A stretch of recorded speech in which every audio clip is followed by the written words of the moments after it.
All right, if you're a government contractor, especially if you hold a GSA schedule or an IDIQ contract, you're going to want to pay close attention. A massive regulatory wave is about to hit in 2026, and it's going to completely change the way you do business. Let's get right into it. So, this brings us to the big question, the one you really need to be asking yourself. Are your systems actually ready for what's coming? Because this isn't just some minor tweak to the rules. We're talking about a ground-up overhaul. And to give you some perspective on this, people in the know are calling this the single most significant revision to the Federal Acquisition Regulation, you know it as the FAR, in more than 4 decades. So yeah, this isn't just another compliance drill. It's a true generational shift. So what is this thing exactly? Well, let's put a name to it. It's being called the Revolutionary FAR Overhaul, or RFO for short.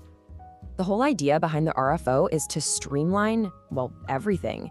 The government is literally stripping out what it calls non-statutory bloat, all those complex, non-mandatory buying strategies, and pushing them into separate guidance. The new focus is all about speed, plain language, and getting the mission done. Now, when you hear simpler rules, you're probably thinking, great, this is going to be easier. But it's not the whole story. This new, simpler framework actually creates a whole new set of challenges.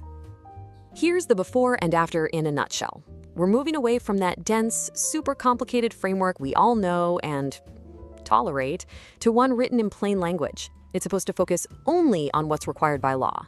All that ambiguity, they're trying to strip it away. But, and this is a huge but, here's the catch.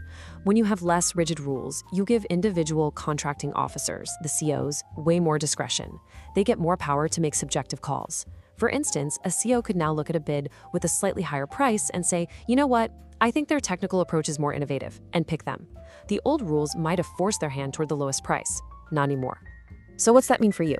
It means winning those best value awards now requires a whole new level of proof. You can't just tick the boxes on a checklist. You have to be able to show them proactively that you're transparent. You have to prove your costs are reasonable and allocatable, and you have to pull that data in real time, right from your accounting system.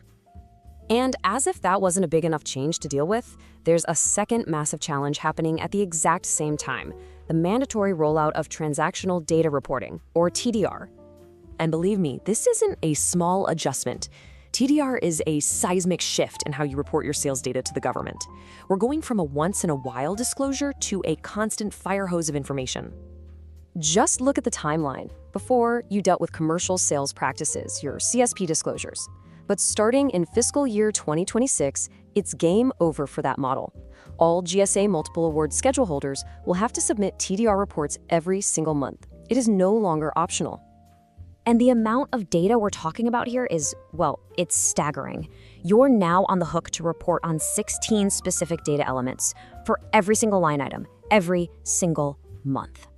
And the takeaway here is pretty clear. Trying to manage this level of monthly reporting with manual spreadsheets is just, it's not going to work. It's not just inefficient, it's a massive compliance risk waiting to happen. This basically screams for a fully integrated ERP system. Okay, so the RFO is demanding speed, and TDR is demanding data. How do you respond strategically? Well, it starts with rethinking something pretty fundamental to your business, your indirect rate structure. The old way of doing things with those rigid, super complex, multi-layered rates, it's just too slow for this new world. The big trend for 2026 is moving toward way more agile 2- or 3-tier structures. Think about things like standard rates versus service center rates, structures that can actually handle a modern hybrid workforce. But don't let that simplified FAR idea fool you. Oversight isn't going anywhere. In fact, the DCAA, the Defense Contract Audit Agency, is actually demanding more frequent trend analysis on your indirect costs. So while the rules are simpler, the scrutiny is actually going up. Okay, so we've laid out the challenges: more power for CADOs, mandatory TDR, and the need for new rate structures under a microscope. Now let's talk about the solution. How do you bridge this massive compliance gap? I mean, this is the key question, isn't it? With all these pressures coming at you, how do you build a system that not only keeps you compliant, but gives you that real-time transparency you need to actually win bids in this new subjective environment? The answer really is in technology that was designed for this exact problem.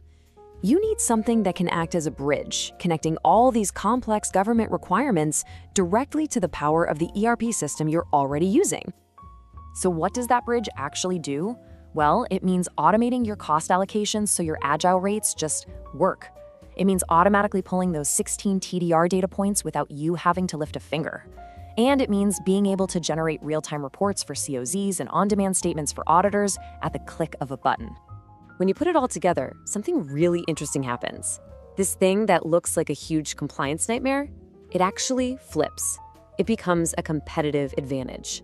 It lets you move faster, be more transparent, and be more agile than everyone else stuck in the old way of doing things. And that really brings us to the most important thing to understand here. The RFO isn't just the government changing rules.